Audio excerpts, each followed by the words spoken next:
It's Thursday again, tell everybody to lock in, grab some popcorn, a drink, and go and throw your AirPods in. It's the 1 hour show, constantly speaking facts. Bulletproof stats are always shooting from Matt. And when it comes to Kyle, you getting numbers and style. Jake is gonna educate you, he has that knowledge on file.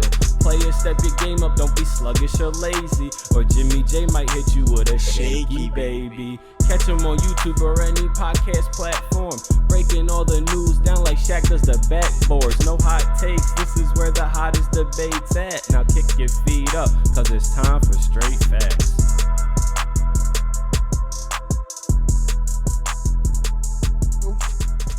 What's going on, y'all? Welcome back to Straight Facts, a sports show that educates and entertains. Brought to you by the Up On Game Presents Network. Make sure you're following them wherever you get your podcasts, Spotify, Apple. We're on YouTube as well with them. LeVar Arrington, Plexico Burris, TJ Hushmanzada and company do a great job over there at Up On Game. But it's your boy Jimmy J, and I'm welcomed with my guys, Jake Gallant, Stat Matt Robinson, as always, here for another episode. Y'all, how you doing? Jake, you told us right before we went on that you're feeling it a little bit, and I have to say, you're like the 7th, 8th person, maybe like this week, that has told me that they're battling through like being sick or catching something. Like you're something like sweeping the entire nation right now.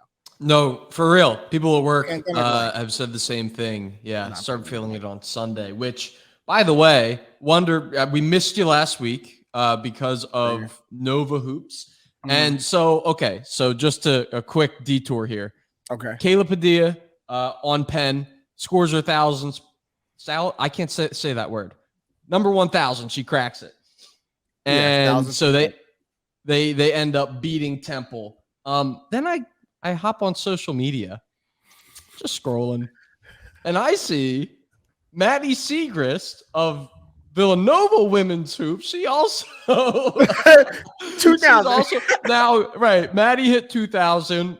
Congrats to both of them. For what it's worth, Kayla Padilla is only her 3rd season, even though she's a senior. But some great hoops over the weekend. Glad to have you back, and glad that we're talking all things sports here. Yes, sir. 2 good programs. Matt came to a Penn's women's game with us. All Straight Facts in the house for Penn. The cathedral of college basketball. It's a pilgrimage everyone's got to take. Of course. We won't mention how Matt switched sides when Penn started losing. Matt started on the Penn side, and I look over halftime, and he's over there. And he's with the winning side. Let's also not talk about Jake fangirling over Maddie Segrist on the broadcast, which, if you want to check that out, you can just head right over to Nova Women's Basketball's Instagram, because it's right over there. I mean, hey. I was speaking the truth, dude. Great player. She is a great player. It's all greatness. All right, man. It's time to get into our podcast. This time, we're going to switch it around. This time, we're going to put the interactive segment first, and we're going to start with Speaking Facts. We haven't done Speaking Facts in a while, and this is like probably my favorite segment that we do. What we do here for Speaking Facts. Go and find the best quotes or the things that most talked about out there in the sports world, and we're going to give our 2 cents on it too. So for the first one, we're just going to start hot and heavy with this one. The thing everyone's been talking about the past 2 days, I was about to say your guy, but not your guy at all. Micah Parsons from the Cowboys was on Von Miller's podcast on the Voncast. And, Jalen Hurts, the Eagles came up because of a big matchup with them next weekend on Christmas Eve. And he said this, and I quote, on the Jalen Hurts MVP candidacy, is it Hurts or is it the team? And then he went on to comment about how he loves football so much and knows so much about football that when he sees something like that and he doesn't agree, he has to speak up. He can't stay silent. So Micah Parsons is on more of the team is doing better more than Jalen Hurts is the MVP. So my Eagles fans chomping at the bit. Whoever wants to go first is Micah Parsons Speaking Facts. Well, for what it's worth, by the way, Micah Parsons probably would be considered an our guy if he didn't play for the Cowboys because he is from PA, went to Penn State, whatever. There's the PA connection. I'll ask a question back to Micah Parsons. 12 sacks on the year. Great year, Micah. But is it really Micah Parsons or is it the defense? They're third in points against, 5th in yards against, but they're really good defense. So I think it's all the players around Micah Parsons who are creating openings, and he's having a good year. But doesn't have to face as many double teams. Yeah, right. He has talent around him. So whatever. I get what he was trying to say, and ultimately, honestly, I think in a certain way he was trying to pay the Eagles a compliment and saying it's somewhat hating on Jalen Hurts, but mainly saying they have good players all around on the offense, and it is somewhat of a valid point, but I think year over year you've seen the development from Jalen Hurts to know that it's more than just the numbers, it's more than just the team. So true. I don't know, I think you put it well by saying he's trying to do trying to give the Eagles as a whole a little bit of credit and say that's a very good football team, because there is a difference. Before Jalen Hurts got AJ Brown and these multitude of weapons and the defense got bolstered, he wasn't as good. So is it as much of a Jalen Hurts development or a team development? He's a byproduct of that, but he's also playing really well. But Stat Matt, is he speaking facts? Absolutely not. And if I wanted to give him the benefit of the doubt, which I don't, but I feel like I have to, because it's a little stacked against him here. 2 Eagles fans and a neutral on the subject. It's last year, Hurts really struggled against Dallas in Dallas. They had Trayvon Diggs pick 6 them. It was a really embarrassing, ugly game. And they went 9-8, and we played Dallas this year. Parsons was on that Dallas team last year. And it's if you aren't studying and watching every Eagles game because you're focused on your own team, which makes sense, you might nervous we kind of got that guy last year. Well, this year they got AJ Brown and Monte Smith develop, but when he gets into the film room next week and Dan Quinn shows him Jalen Hurts film, his opinion's going to change, because he has become so much better of a passer compared to last year. The only thing in Hurts' game that he struggles with still is his pocket presence. He keeps thinking he can scramble up the middle and not get sacked, but he fixed everything else. So it's Hurts has greatly improved, which is why the team has improved. If Hurts was as good as he was last year, if Hurts was the same, didn't improve, the Eagles would probably be around 9-5. They wouldn't be it's hard to quantify what they would be exactly, but you're right. The overall point is they're a 12-1 team. He's playing out of his mind. The team is really talented, which helps him, but it's absolutely that's both, not the team is boosting Hurts. I think we have to, it's the cause and effect situation. Which one is the cause and which one is the effect? And you're saying, and I would kind of agree, lean towards your way, that Jalen Hurts playing like an MVP is leading to the Eagles being 12-1, not the other way around. The Eagles being a 12-1 football team is not why Jalen Hurts is looking so good. It's kind of, he's the cause and that is the effect. But this is what I think is interesting, and how this Micah Parsons statement can be a good thing for Jalen Hurts. Assuming you guys take care of business this weekend against Chicago, which if you don't, Jalen Hurts MVP talk gets thrown out the window anyway. So assuming that you guys take care of business against Chicago, I think what Micah Parsons did was provide Jalen Hurts with the opportunity to have his MVP moment, to have his MVP game. Everyone kind of talks about, especially in football, you need the staple MVP moment at the end of the season that everyone points to is that's when he put himself ahead of the pack. And Jalen Hurts playing the Cowboys on Christmas Eve and beating that defense after Micah Parsons was kind of doubting him would be his MVP moment. So that's what I think. Just it built up the rivalry, it built up the moment, but it definitely gave Jalen Hurts the opportunity to say, hey, here I am, league. The MVP is my award if he goes out and shows out against a very good Cowboys defense. There's a sneaky thing that the NFL doesn't want you to know because they want the ratings to be boosted as much as possible. But the Eagles-Cowboys game really might not matter at all. Oh, yeah. No one ever sees depending on record. Right. No, if we lose to Dallas but we beat Chicago, New Orleans, and the Giants, who we just embarrassed, which we should do all those 3, it doesn't matter if we lose 1,000-0 to Dallas. We're 15-2. We win the division and get the 1 seed. Yeah, So, but I don't. Morale wise, I don't know if you'd want to get embarrassed. no, by but that. you like no one's happy if you guys lose the to game Dallas. is much more important for Dallas than it is for Philly. Is my point. I hear you. Philly already beat Dallas this year. Jalen Hurts beat the Cowboys defense. He played really well against the Cowboys defense this year. Cooper Rush wasn't playing on the Cowboys defense. You can't use that excuse like Cowboys fans on Twitter. Oh, the Cooper Rush game doesn't count. That was a full stock Cowboys defense, and Hurts played great against that. So if Hurts plays okay and they lose a close game to Dallas, I don't think that hurts his MVP chances. I don't think it hurts as long as they win the other 3 games that we're supposed to. I don't think you're really like grasping what I said. Like that gives him like if he plays okay, I don't think it drops him out of the MVP race. But if he goes and shows out, that's his MVP moment. That gives him the leg up in the MVP race, in my opinion. That's what.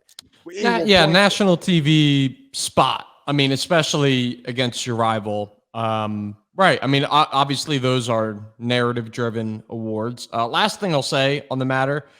A lot of that saltiness from Micah Parsons is because they read optioned him to death in that game. And y'all going to do it again. Right. And so basically it's like, we're not letting you make the play. We're going to see where you go. And then again, why he's probably upset that the offensive line is so dominant is that it gives Jalen Hurts easy reads when he can look over and there's a hole or I don't know, have more time passing the ball, get different looks, the array of things that he's done. But I like how you started off by being petty and saying, like, is it Micah Parsons or is the Cowboys team? Because no one said that to him. Because no one has said that to him. Well, the Cowboys reporters aren't going to. He'll or Von Miller's probably definitely not going to. This has been in the news cycle for the past 36 hours, and no one's made that point. It's a good point.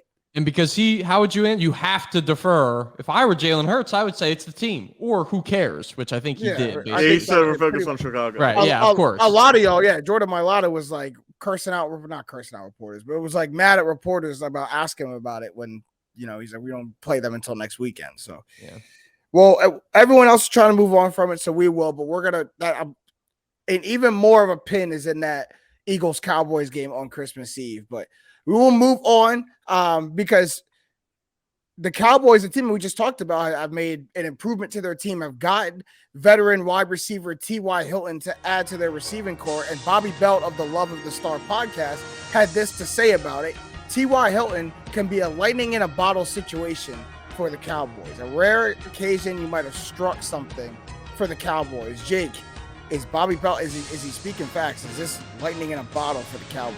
I don't think so. I mean, like, I guess you always welcome an element that you can add midseason that has experience that you can just plug in, like T.Y. Hilton.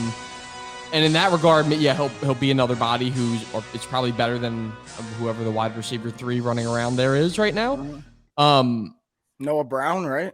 No, he might not even be better than Noah. That's Brown. what I'm saying. Is he better than Noah Brown's kind of good? So he's like your wide receiver 4. Is he really ever getting, big time target? And granted, he could be schemed open, but is he ever getting big time targets over CD, over, Pollard, over Michael Gallup? Take your pick of their pretty top level talent. I don't think it's going to be very impactful. I think this is just them trying to satiate their fans after they aren't going to sign OBJ, apparently. Yeah. Matt, is he speaking fast? T.Y. Hilton is a nobody. Yeah, he's washed. No, I agree. I don't mean that as like his career. He had a really good career for Indianapolis. He's probably going to be in like the Colts Hall of Fame or something. First time with like luck in them, but he at this point of his career, he's like a guy who like might have like a catch here or there. Like it's like Chad Ochocinco on the Patriots. It's like nothing's gonna happen. Like, he might have 3 catches for 30 yards and he might catch like an important third down, but some guy that you didn't know that was on the roster might catch an important third down too. Noah Brown. So he's like a replacement level receiver.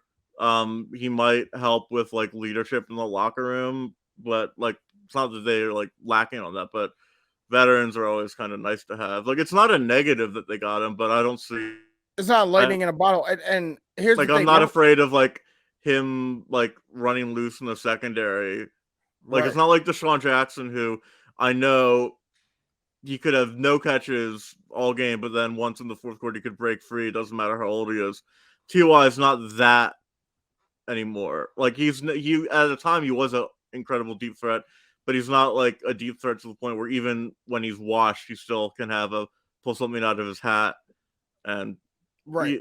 I have no worries. Do you guys remember how you guys felt about Julio Jones when the Bucks signed him? I was about to bring up Julio Jones. Yeah, I was about to bring him up. I get it now. No, I get it now. I get it now. Because I literally what was your first reaction when you heard this news? My first reaction was like, oh, Ty still wants to play? Like, I thought when he left the Colts, like, that was it. Like, I thought we was hanging him up. Like, I didn't know Ty was still out here. Like, Deshaun Jackson made it public. I still want to be on a roster. Des Bryant made it public. I still want to be on a roster. Hell, T.O. tweets at people. I still want to be on a roster. I haven't heard a peep from T.Y. I thought T.Y. was cool. This is because and you know what? Maybe I'm wrong, but I feel like a lot of those people just sit there and tweet that. Like T.O., he's super in shape. He works out.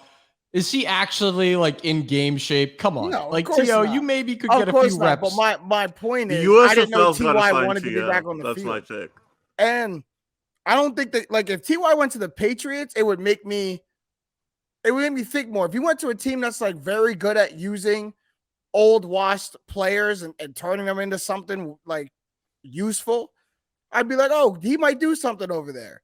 But I don't think the Cowboys are that team, and I don't think they're I don't even think T.Y. is the deep threat that would really like bolster their offense crazy. I mean, that's CD Lamb. Yeah, like, you know what I mean? You're not missing anything. And Michael Gallup. Like, if Michael Gallup, once he continues to get back from health, like, Michael Gallup is just as much of a threat. Yeah. So good player. They're all good. All right, next one. We'll move on. Because this one's gonna sting a little bit. This one only is being said because of the game that Brock Purdy had against my Buccaneers this past weekend in San Francisco. But Good Morning Football's Peter Schrager on whether the 49ers can make the Super Bowl with Brock Purdy. He said it point blank period. Absolutely they can. So Stat Matt, tell me why, like, in God's name, he could be speaking facts. Absolutely is a really wrong word to say. Like, you could like, there's a scenario where Brock Purdy makes a Super Bowl. It's unlikely, but like the rest of the NFC is kind of weak after Philly does. If somehow if the Niners get lucky and Philly and Dallas play each other in the divisional round, then you'd only have to beat one of them, and in the NFC title game. And I guess NFL playoffs are weird, but people are going a little nuts about Brock Purdy. I like Brock Purdy at Iowa State. He's like an Iowa State legend. He won a Fiesta Bowl for Iowa State, which is like an incredible achievement. Like, Iowa State never wins anything. He was the last pick in the draft. I'm not a scout, so I don't know why he fell that far. He looks pretty good. He looks better than his draft position, at least. But there's always the rookie adjustment period that happens where, okay, these are the little tendencies that we can exploit and confuse him. And the timing of that, he's going to have his little honeymoon next 2 games probably. And then the defensive coordinator is going to be like, okay, this is how we stop him. And that's right when the playoffs are starting, or a little bit before, and he won't adjust in time for the playoffs. And I just see him being like one of those, oh boy, he just threw 4 picks in the first half of a playoff game. Yeah, I don't. Go ahead, Jake. No, go ahead. Well, so just to be a contrarian here, Matt, let's say if you're an offensive coordinator and you are tasked with, Brock Purdy or just any, inexperienced guy who, like you said, I think it's a real concern, disrupting, his flow and his timing is something that will throw quarterbacks like that off pretty easily. So if you're an offensive coordinator, what are the things that you do to protect? And this is also a leading question because I do have the answers. There are right answers, at least in my mind. Yeah, that was a question. That was a question to you, Matt. Wait, I was. Yeah. You lost me on that too. Repeat the question. So here's let me. I'll quit playing the games here. I think they're really well suited to solve exactly what you laid out, Matt. in the fact that teams are going to try to disrupt that timing, and how do you stop that from happening? You throw quick underneath routes, which with Ayuk, and I know Debo was carted off. I don't know the extent. High ankle sprain. So he's not like playoffs. He's going to be out for a little bit, but he won't be out forever. The big playoff games, he'll hopefully be back for you. Of Kittle, and then of course you have Christian McCaffrey, all of which work really well underneath, coming across the field off play action. And your offensive line is super solid, so you can run the ball. We already know what their defense can do. I said off camera, like, if Jimmy G can do this, seriously, I know we get to hate whatever, but can we be real? Instead of worrying about how Jimmy G feels, if Jimmy G can do this, Brock Purdy can do it, and that I think is why it's true. Jimmy G is better than that. Jimmy G is an established starter in the NFL, and he's been for a while. And Brock Purdy is a 7th round rookie. Matt, if he was an established starter, someone would have picked up the phone, called the 49ers, and offered them a real package for Jimmy G when Kyle Shanahan went in front of America and said, we are trading Jimmy Garoppolo. And still no one gave them a good enough deal for them to ship him off. If he was a good starter in the NFL, someone would have traded for him, but they didn't. So what that tells me is Jimmy G, I'll give him the benefit of the doubt. He's won. He's been to an NFC Championship game and a Super Bowl. He's better than Brock Purdy. Marginally. Marginally. And Matt, again, don't let Brock Purdy with a couple all of you have to do is look at the win-loss record without Jimmy G with Kyle Shanahan. They always lose. They didn't make a playoff with Nick Mullins and CJ Beathard. They had really high picks because Jimmy G was hurt, which means you have to have some level of competence to run the offense. Starting quarterback was hurt. I think the confidence that Kyle Shanahan, I think that's what it comes from. I think there's a little bit of not if we do it with Jimmy G, we could do it with anybody, but there's a little bit of we've been battered and bruised before and we've won. We've been not at full strength, have been not who we want to be, and we've won. We've gone to places, we beat teams that people said we couldn't beat twice, done it 2 separate times. So look, as long as I got Debo and Christian McCaffrey, and this is Kyle Shanahan talking. Remember, they beat 2 NFC South teams. And then the Packers. No, I'm talking about the last 2 games with Purdy. Oh, no, I know. Hey, I made that point off camera. Yeah, absolutely. That was the last thing I was going to end with is let's not act like Brock Purdy beat, the best defense in the NFL. We stink. No, but they beat the Packers because in the playoffs also, they beat the Packers because they blocked a punt. Right. I mean, I say all that. I understand what that side of the coin. Jake, the whole explanation you laid out, I get it. But we got to stop short of saying absolutely they can take him they can go to the Super Bowl with Brock Purdy. But I don't think it changes that much. It's almost like if they can do it with Jimmy G, they can do it. Okay, who would you rather have to be your quarterback next season? Jimmy Garoppolo or Geno Smith? Geno Smith. Jimmy Garoppolo. No. Well, that's just foolish. On Matt. Cut that film on. Yeah, that's just foolish. And you know too much about football to say that. No, you don't. You don't want Jimmy G over Geno Smith. There's no way in hell. There's no way. Unless Kyle Shanahan is your offensive coordinator or your head coach. Then sure. Then sure. All right, we got to move on to the last one really quick because I picked the wrong comparison. So that's a good debate, actually. I could be talking to Geno. We're going to move on to Charles Barkley saying this about the Lakers. He doesn't want anybody to buy in to the good stretch of what the Lakers are doing lately. He's saying the Lakers stink. Y'all forcing us to show them all the time like they're going to be good. ... There's a conspiracy. I don't know. He's part of the people who's showing them all the time. We're not showing him to him. He's part of the crew showing him to America. Bosses didn't appreciate that one. Yeah. It's also not different than any other year. They could be the worst team in the league. You're going to see the Lakers on TV every day. But, Matt, is he speaking facts? Is this all a mirage? Do the Lakers still stink? The Lakers are okay. And I get why Barkley is frustrated because as a guy who's been in TV, he's been forced to watch a lot of bad Lakers games this decade. And just post Kobe Achilles tear, other than the bubble year, they haven't won a playoff series. So it's been, and they've always, like you said, they're always on national TV. I remember like being like bowling with my friends at like midnight and seeing the ESPN game with some like Nick Young led Lakers team getting killed by the Warriors on national television. I was like, why is this game on TV? And it's, if I'm Barkley, I'm like, well, there are good teams I want to watch, and you're sending me to see the Lakers. But this year's Lakers are one, you have to consider them interesting because they have LeBron James and Anthony Davis is coming on, and they've been winning recently. Mm-hmm. And when you're a 12 seed, you could still make a run at this point of the season. Last year, the Celtics were under 500 around the All-Star break, or a little bit like a month before the All-Star break. January, yeah. And I'm not saying Lakers team could like turn it around like the Celtics did, but when you have LeBron and Anthony Davis and you're playing well, there's a reason to watch them. There's a reason. There's always a reason to watch a LeBron James led basketball team. I really don't care what the record is. There's always a reason.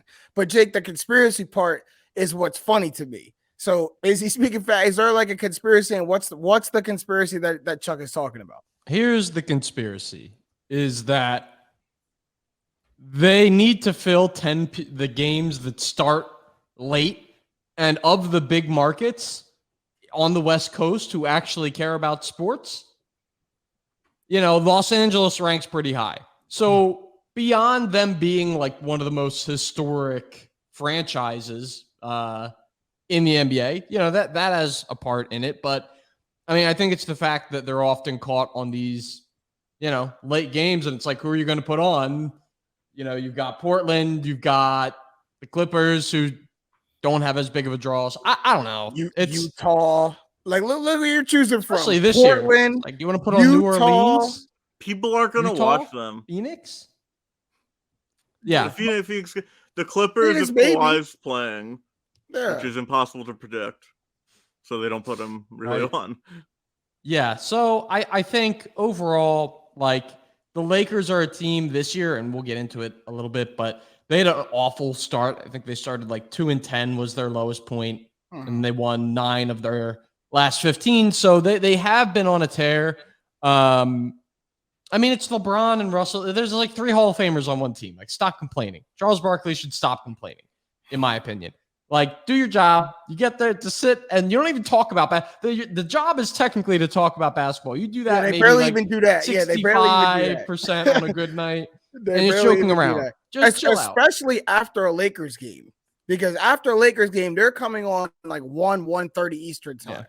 Yeah. It barely matters what they talk about, bro. Like, and they know. No, but I actually think it does matter, because everything Lakers goes viral because Lakers fan base is so huge.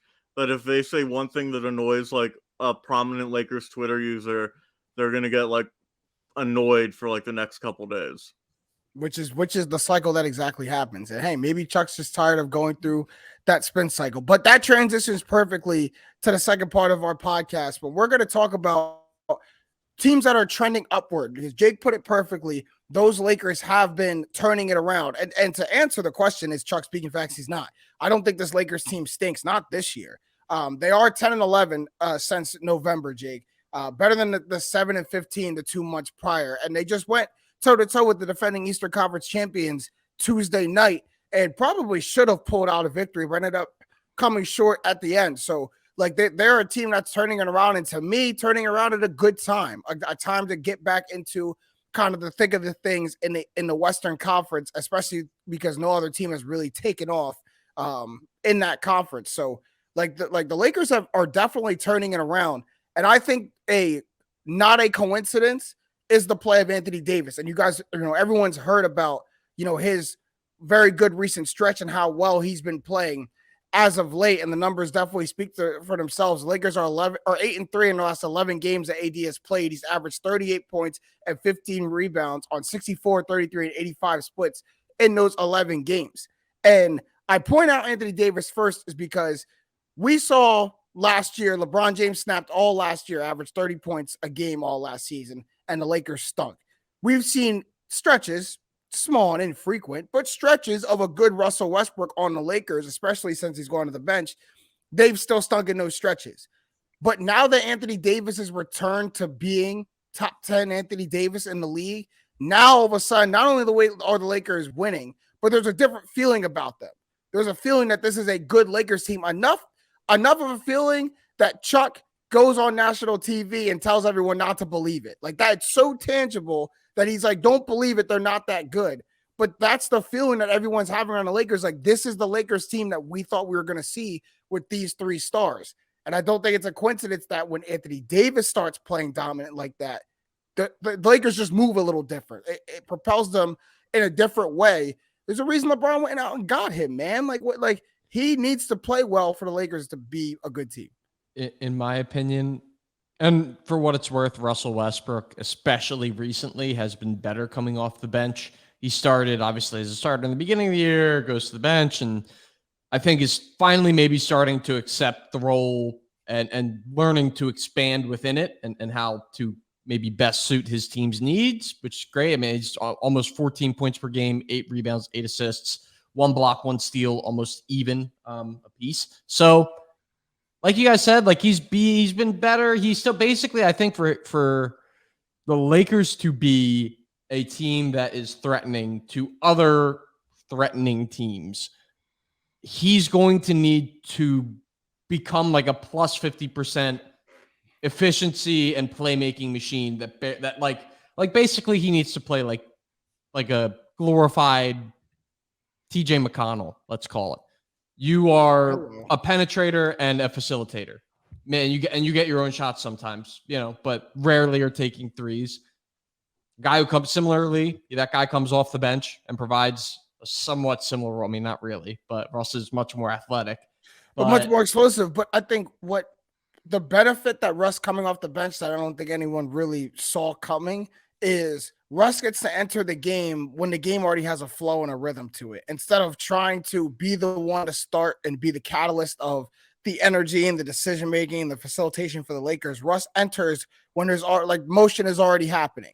And I think that immediate start, like when he goes, like I think that's good for it. It's less thinking. Like it's just enter and go and start playing. They're already out there, man. Just go and start playing with them instead of like thinking, how do we get this started? Where do I got to go? What do I got to do? Like it's just, I think it's just more natural playing. Like it's like less to lose almost. I think they need to utilize Westbrook's rebounding ability more because it's such a unique trait, having a guard that's that good at getting rebounds, that he almost gets them like when like AD is out now. Okay, now you're the main defensive rebounder unless LeBron wants to get some stats up. But I want Russ to be going after. I'd like an offense where you don't have Russ as like the back guard to defend against fast breaks. If you could create an offense where he crashes offensive boards, you could create a lot more possessions as long as you set up your team in a way that didn't allow like fast breaks every time that didn't work. And I think a good coach could make that work. I was actually just about to bring up, like, and I don't think they could make this work, but if he's going to continue, Russell Westbrook, that is, if he's going to continue shooting under 30% from three, I don't think you, in the modern NBA, and especially considering their team makeup, and this is even more the reason that he's there on the bench, like, I don't know if you can win with a guy like that at one of the guard positions or being someone who is a consistent ball handler who shoots under 30%. You're working uphill all the time on offense with him. Like they're going to start. And I think the Celtics maybe did a little bit, but you get that Ben Simmons sag coverage treatment and that hurts the offense. So you're going to need him to be basically like your small ball 4 or 5, which it sounds crazy to say that, but when you're just asking him to rebound and again, like facilitate, I think he can play that role at a really high level still, even with what he is right now. So I think we're giving Russ a bigger role in the Lakers than the Lakers maybe even having Russ right now. And maybe that's part of the reason where, they've been trending upward. Like you move him to the bench, there's just less of a burden on him, less of a responsibility on him to be the guy in the offense. Now, when he goes and has to be the main focal point, the main driver and facilitator when LeBron and AD are out there, or when he's out there with LeBron and AD, that may be different. But I think the reason Russ went to the bench is to minimize his role, to minimize the things we're asking him to do on the court. You know what I mean? Just to get them back to doing great Russ things. Like I think the first option that you had of being a great driver facilitator has been awesome. We've seen plenty of highlights over the past, week or so over this good stretch of the Lakers of Russ driving and kicking to Anthony Davis. They've been like highlight level passes, right? So I think that's a great role for Russ, and he's shining in it. Like I don't see any reason to change. And no one's made this point, and maybe I shouldn't. Maybe that's why no one's made it. But like, do we give credit to Darvin Ham? Like, is there any credit to him? Because when a team turns it around, we always love to give credit to the coach. And man, Udoka got so much credit last year for the Celtics' crazy turnaround. And we're not talking about any monumental turnaround. This is just, they're playing. He hasn't done it yet, though.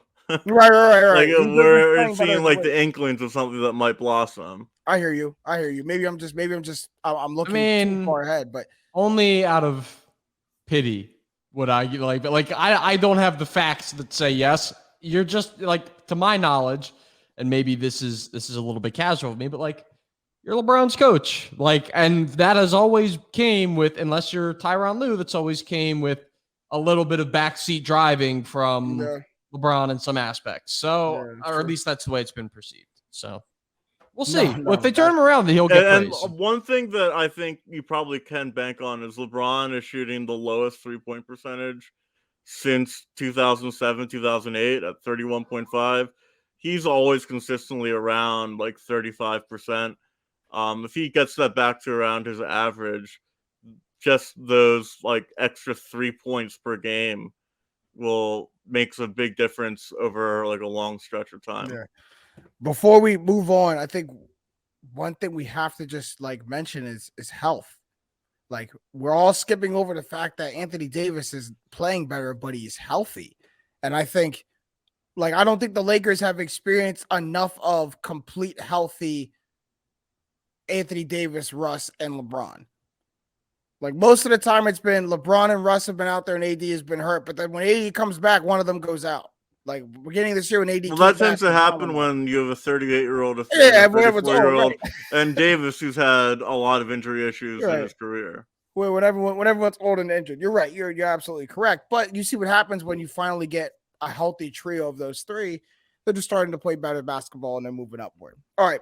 We'll move on to the next team playing better basketball and moving upward. The Brooklyn Nets, man, a team just always laden with controversy and turmoil, but it looks like for at least the past month or so that we can just put all the BS aside and, man, just play basketball. When they do, you remember that they got some pretty good players over there. 5-1 this month, 8-1 in their last 9 games total. And they're getting production from all over the place, but it really starts with Kevin Durant, the way he's been playing really the whole season, but as of late, just revving it up and driving the Brooklyn Nets. But Jake, I think the lineups thing sounds like a you thing, putting it in the script there. So talk about the lineups they've been rolling out and how they've been succeeding. Yeah, I think basically what they figured out, and this maybe came shortly after the departure of Steve Nash, the shakeup that went on,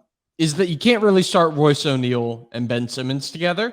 And this isn't, I mean, at this point, I think we're past like just the senseless Simmons hate, but like objectively, and I think this has always kind of been a thing, like he needs to be one of the biggest, if not the biggest player on the floor. So when you are committed to having Nicholas Claxton, who is a good player, as your center, you're really going to struggle to find a spot for Simmons. So in doing that, they've then turned to Joe Harris to fill in, and it'll be Joe Harris. A lot of their like highly used lineups are Joe Harris and Simmons, or Joe Harris and Royce O'Neal, or Royce O'Neal and Simmons do also play together, but Nick Claxton then isn't on the floor, right? So they're starting to figure out what works for them. They're a very talented team. Seth Curry's another guy who doesn't get mentioned a lot over there, but coming off the bench, he has a lot of lineups that he's a part of that are really productive. So I think the mold of the team has always been there. I mean, for the past couple of years, Brooklyn has, like when the KD and Kyrie thing happened, I think people just booked them for a couple championships. And there's still that team. Adversity has just hit them. That's all that it's been. So I think they're a really good team. And I I do sympathize a little bit with Nets fans, the 10 of them, that like Keith McPherson from Odyssey does a Nets podcast. One of the titles was, "So no one wants to talk about the Nets when we're doing well, ... And it's true. It's beautiful. Well, The Nets don't have a lot of fans. The Knicks will always be the number one team there, and the Nets are new. Like they're like the suburban Jersey team, and then they just moved to Brooklyn. But people in Brooklyn are Knicks fans for the most part. So people root for the Nets because they really like KD, or they're really casual people who just live in Brooklyn and like going to games, or they're diehards from New Jersey. So they're really not that big of a fan base. So it's more fun to talk about drama than good stuff because it's they got plenty of it. Good stuff is like you're a 5 seed and you have Kevin Durant and Kyrie and Ben Simmons. Like, good job. Like I know like it's good that they've turned it around, but like this is a team with such high expectations. Them not falling on their face embarrassingly and being able to walk in a straight line means you give them a round of applause. Get wrecked. That is as fed up with the Nets as Charles Barkley and the Lakers. Listen, I think I just want that was harsh. I want to. This Kevin Durant stat's nuts.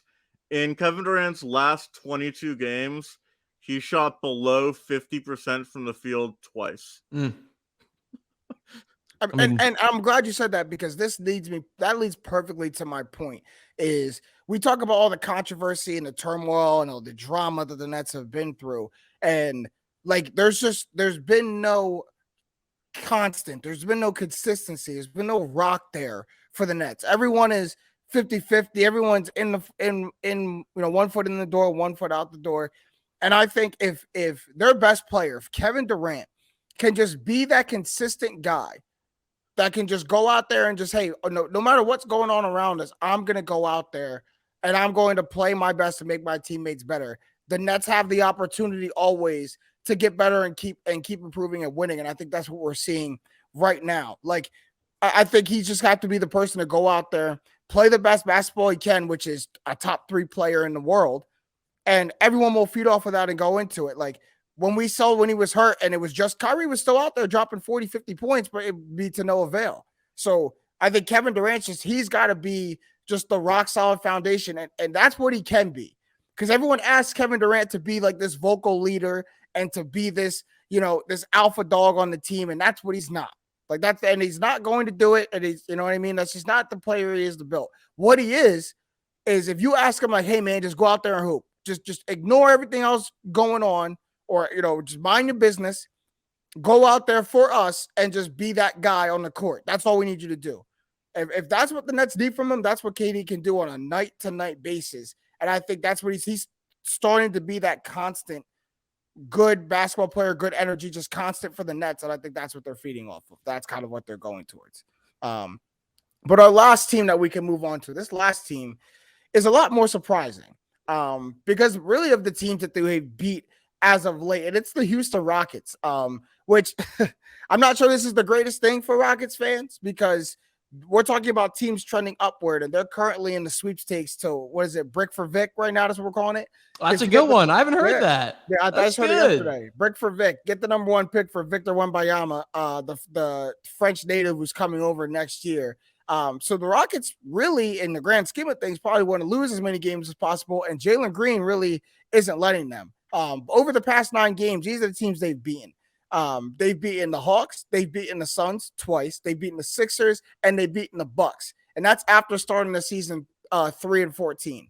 So Jalen Green in the stretch, averaging 22 points, 3 rebounds, 4 assists, and the team has gone 6-4 in those games that he's done it.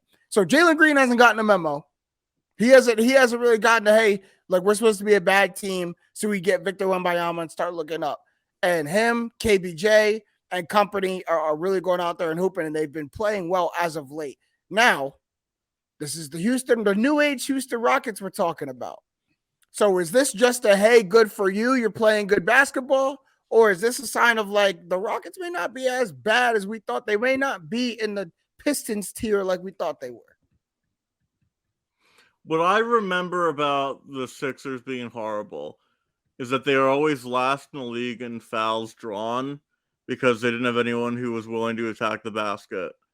The Rockets are second in the league in free throw attempts, which is absolutely crazy for a team that's the worst, tied for the worst record in their conference. So they have people with confidence that don't get that are good enough not to just lose the ball on the way to the hoop, which is just good enough to break your heart in a lottery situation.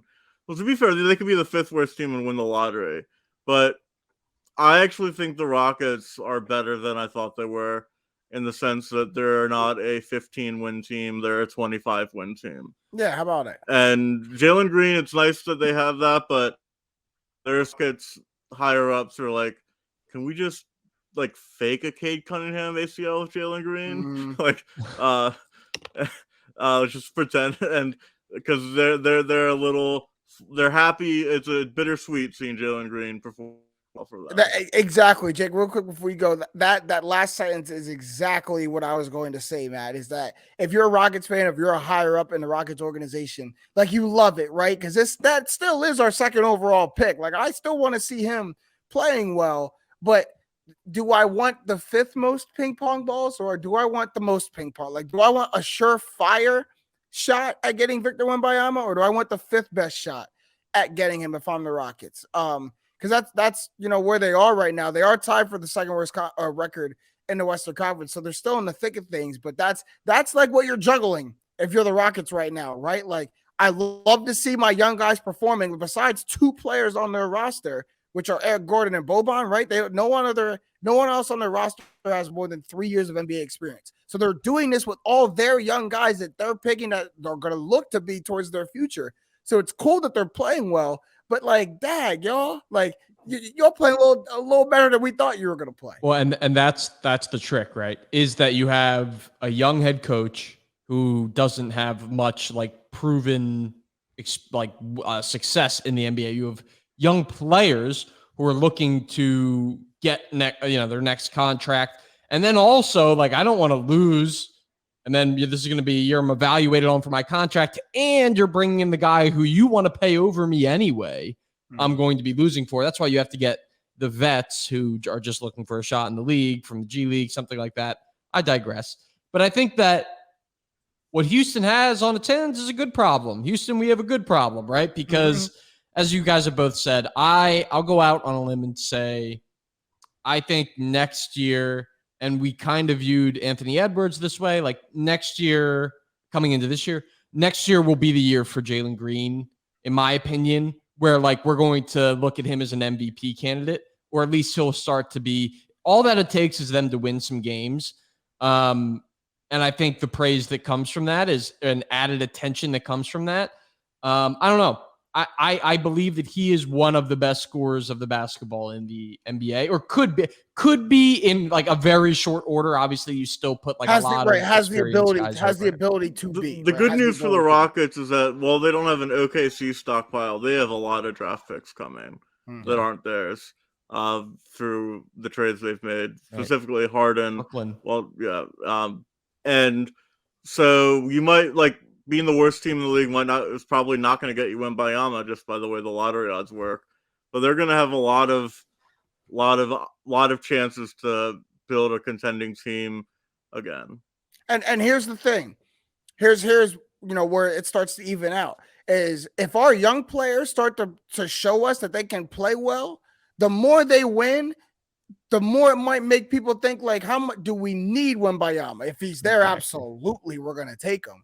But if our young players can start to win games and start to play better, our future isn't hinged upon getting Wembanyama anymore. And Matt, it's a great point you make with the draft picks because that's the safety net they have. They're not a team who doesn't have draft picks moving forward. So it's like if we don't get Wembanyama or if we're not first, we got one first round draft pick in the next 2-3 years, and we have to get him. Then our draft pick next year has to strike. But the Rockets aren't like that. They have options moving forward. They have 3 first-round picks next to Milwaukee's their own and Brooklyn's. So, like Maybe You three can- first-round draft picks equals Victor Wembanyama. Nah, that's not gonna. You're not No. gonna be able to trade 2, 18, and 29 for Wembanyama. Where you could No, barely. no. I'm not saying trade the picks. I'm saying like Oh, maybe okay. like the value. Like maybe if Okay. we get 3 good first-round draft picks, like we could mold the aggregate of that equals what Victor Wembanyama would have done for us. You could barely stack 3 guys on their shoulders. They almost be as tall as Victor Wembanyama. It would be close. No, nothing is a consolation prize to Victor Wembanyama. He different. He gonna change whatever team he go to. I But it hope looks so. like it's probably not gonna be the Rockets. The Pistons. I mean, look, if the Rockets really Man. want to put themselves in position, you gotta do something because the Pistons just made a chest move now. Like that is a look. That is a Sixers level of we're going for it, y'all. Chips to the center of the table. Cade sit down. Trade Blake. We're doing it all, y'all. So everyone always uses like, oh, this is a win now move. This is what we call a lose now move for the franchise. Go ahead and sit down our best player for an indiscriminate reason. Just sit out for a while. Lose now, baby. Why is Cade out? Why are you sitting Cade? Oh, ACL. Yeah, it was nasty. Yeah, I should have seen it. Yep, Team Doctor confirmed it. Yeah. Believe him. Yep. He's gonna sit down and we're gonna get the number 1 pick next year. That is funny. All right, we're almost out of time for this episode of Straight Facts. As always, we can get some shots up at the buzzer. Who's got a shot at the buzzer to ride out real quick? I gotta say, I've been following the Eagles Christmas album because I really enjoy it's 2017 vibes is why I really like it. It's just the team loving each other and like coming together and being really likable. And apparently the album on vinyl like went on pre-order, and I saw it was like $75 when I was like browsing the website a couple weeks ago. You get like a vinyl, you get stickers, you get like Christmas cards for the album, and like the money goes to charity is like how it works. $75. Y'all better get a Super Bowl ring if they want. So they get, because it's sold out apparently in 2 minutes because Eagles fans are nuts, and scalpers are like flipping it for like $300 on secondary. What a and world. This is a Christmas album that was meant for charity, and you're like flipping it for like $300. What that got to do with a hustler? Look. No, but that's 75 still with the, if I'm flipping that and you got the like a hustler Matt, that's 75 still with the charity. I ain't take anything out the charity pocket. No, but if I got a chance to make these people who actually wanted the album like for Christmas, like, oh, good gift for like their Eagles fan, dad who still has like a record player. No. Welcome to late stage capitalism, Matt. No. It's capitalism at its finest. Why are we surprised? Christmas themed things should be exempt. I know it's impossible to do that. Like you want to scalp like shoes, you want to scalp gaming consoles. Like I get it, but like this is not in America. Christmas Honestly, album. Christmas stuff is the biggest market of opportunity. The biggest thing. That's the biggest thing. No, I don't mean Christmas presents, because anything can be a Christmas present. This is a Christmas themed. Not America. Anything in high demand. I hear you. I appreciate the sentiment, but people were flipping hand sanitizers and paper towels. Exactly. But those people lost money, most of them, because it was like, in like 2 weeks we could stock them now. I also saw someone at least they would get raided by people who found out they were doing this. So Jake, what you got to say at the buzzer? So I think I can't remember if I brought this up last week. I don't think I did, but so there's this new, like, I'm pretty into technology. I read up on the new stuff that's coming out. It interests me. So there's something called Chat GPT. Have either of you heard of this? No, but that sounds like something you got to be 18 or older to like. It does sound that way. I mean, and honestly, it can be used dangerously so basically what it is from the company called, I think, Open Source or OpenAI. And basically it's a chat bot. So you could tell it, maybe I make Excel sheets for a living. Give me the formula that will allow me to make these rows into individual sheets or something like that. And it'll just spit it out. For instance, James, something that we do. You could write in there what we talked about. Lakers, Nets, Rockets, Nets. right. Give me a title that involves Lakers, Rockets. Give me 5 titles that involve Lakers, Rockets, Nets, and are Twitter SEO friendly. Enter. Spits it out, and not all of them are like, it's not 100% passive, Right. but it's still doable. Like, Wow. so basically, there's a lot of ways, especially if you work in technology or if you work in anything where you need to do organization or basically like the efficiency that runs on is nuts. So let me well, and right, it's like Google. If instead of Google giving you like the source, like here's where you could find the answer, it just gives you the answer always. And Google has started to do that a little bit. Here's the other scary part about it, and we'll move on after this. So you could also tell it, create a malware virus that will hack someone's bank account. Yeah, no, it doesn't know any better. It'll do it. So, well, I feel like we have to regulate this somehow. The company is done. They put guardrails. Give me the nuclear launch codes for America's nuclear weapons. Right. So basically, it can do anything. It's a little creepy. I would encourage you to go check it out and try, and you have to tinker with it a little bit to get it to actually. It's like messing with Siri. Oh, you've used it. You've used this? Yes. I made, James, today at work. I made a whole nother section of my Excel sheet. No way. Based off of me talking to this bot. It's a chat bot, basically, that just responds to you. You gotta send me the link. I'll send you that. It's creepy. It's cool. No, but I really could use it for like organization stuff. Like, I really could. No, I think it'll eventually be like a very well-known. So one last thing I'll leave off on. It took the iPhone, I think, 174 days to get to 1 million people using it, 1 million users. It took ChatGPT 6 days to get to 1 million users. Granted, a little different. You have to buy an iPhone versus something I find on the internet. But still, I mean, that's crazy. So I think it'll be a big tool that everyone one day knows about. Technology is scary. It's one of the things I repeat to myself every day. But no, all I have to say at the buzzer is it is my time to shine. And everyone who is like me, the last minute Christmas shoppers. This is our week, ladies and gentlemen. I get a rush from it a little bit. When I pull up to the mall this Saturday and me and every other person from the tri-state area is there, and you can't walk and the hallways look like Phoenixville area high school after first lunch, like I get a little bit of a rush, man. This is really where I shine. And in true last minute Christmas shopping fashion, the stores I go to for my first options of Christmas gifts, everything's going to be sold out, not going to be there, not going to be the wrong color, wrong size, whatever. And I'm going to have to act quick on my feet. I'm going to have to make a couple of calls, really dig into my knowledge of my family and friends. And this is where all those hours in the film room really pay off. This is where, like, being a good listener and being a good friend and doing stuff for your friends and family, this is where it pays off, because the easy gift is not going to be there in the last week. This is free game from a last minute shopper. The easy gift is not going to be there. You can go check. Yeah, you can ask them to look in the back. Look online if you want to. The delivery date. You can't get anything custom made. No. Delivery date's going to say the 28th of December. That's just what it's. I've been there. So you all got to do. You need time to dig deep, put your heel in the dirt, and really figure out what you're going to get your mom, because those slippers that she told you she liked in July aren't there anymore. So you got to figure it out. I got a good gift for my mom. I'm excited for it. It's actually when you know you got a good gift. Yeah. It's like you feel. But I'm annoyed because I found a perfect gift for my dad, and I showed it to my mom. I was like, "You didn't get this for him, right?" And like the first time in my life, she was like, "Oh no, I already got that for him for Christmas."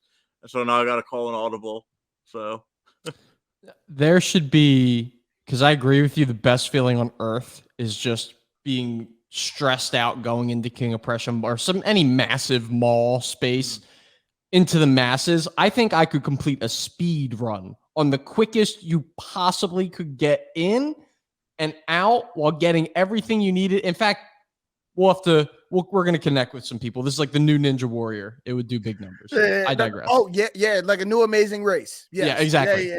No, this would be I might take you up on that. I've got really good at it. Like, Surgical would be a word. It really is. It really is tactical. Like when Tom Brady's got a minute and 48, one timeout and 90 yards to go. Movement. Like it's just the worry and like I turn off thinking. Like I just do. I just do. Yep. There is no what if. I have to just do. Like I have to. There's no, you know what I mean?